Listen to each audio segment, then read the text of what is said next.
আসসালামু আলাইকুম রহমতুল্লাহ। আশা করি আপনারা সকলে আল্লাহ তাআলার রহমতে ভালো আছেন। আমি আজ আলোচনা করব যে দোয়া পড়লে আল্লাহর আযাব থেকে মুক্তি পাওয়া যায়।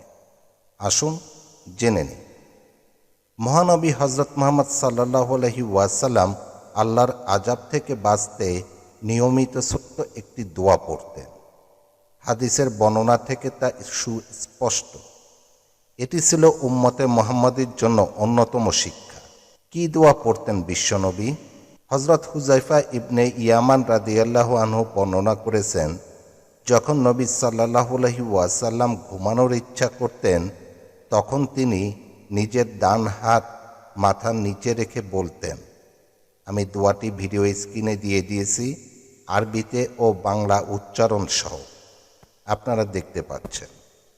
এই দোয়াটির অর্থ হল, হে আল্লাহ, যেদিন তুমি তোমার বান্দাদের একত্রিত করবে অথবা পুনরায় জীবিত করবে, সেদিন আমাকে তোমার আযাব থেকে হেফাজতে রেখো।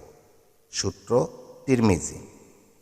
প্রিয় নবী সাল্লাল্লাহু আলাইহি ওয়াসাল্লাম পরকালের আযাব থেকে বাঁচতে যে দোয়া পড়তেন, সে দোয়ায় মুমিন বান্দার জন্য রয়েছে দুনিয়ার আযাব গজব থেকে বেঁচে থাকার অনুপ্রেরণা ও শিক্ষা। কেননা আল্লাহ তাআলা তার প্রিয় বান্দাদের পরকালীন জীবনকে সুন্দর করতে দুনিয়ার জীবনকে করবেন গুনাহমুক্ত। আর গুনাহমুক্ত জীবনের অধিকারী ব্যক্তিকে আল্লাহ কখনো আযাব গজবের সম্মুখীন করবেন না, বরং দেবেন যথাযথ নিরাপত্তা। এটা মহান আল্লাহ তাআলার ঘোষণা।